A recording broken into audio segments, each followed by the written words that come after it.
இந்த வீடியோவை மட்டும் நீங்க ஸ்கிப் பண்ணீங்க, உங்க நோன்பு ரொம்ப ஆபத்துல இருக்குன்னு அர்த்தம். அது என்ன ஆபத்துன்னு தெரிஞ்சுக்கணுமா? அஸ்ஸலாமு அலைக்கும் வரஹ்மத்துல்லாஹி வபரகாத்துஹு.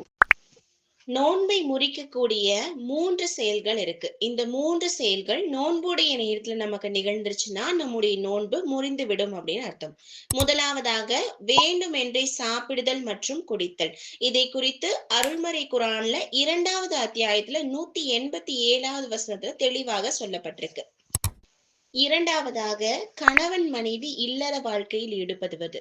இதை குறித்து அதே வசனத்தில் அல்லாஹ் தெளிவான முறையில் நமக்கு விளக்கம் கொடுக்கிறான். மூன்றாவதாக வேண்டுமென்றே வாந்தி எடுத்தல். ஸல்லல்லாஹு அலைஹி வஸல்லம் அவங்க சொல்லியிருக்காங்க, யாரு நோன்பை வைத்திருக்கும் நிலையில் வேண்டுமென்றே வாந்தி எடுக்கிறார்களோ அப்பொழுது அவர்களுடைய நோன்பை அவர்கள் முறித்து விட வேண்டும். சுபஹானல்லாஹ். இது போன்று நோன்பை பற்றிய சட்டங்களை தெரிந்து கொள்வதற்காக நம்முடைய மதரசத்துன் நாஃபியா சேனலை ஃபாலோ செய்து கொள்ளுங்கள். அஸ்ஸலாமு அலைக்கும் வரஹ்மத்துல்லாஹி வபரகாத்துஹு.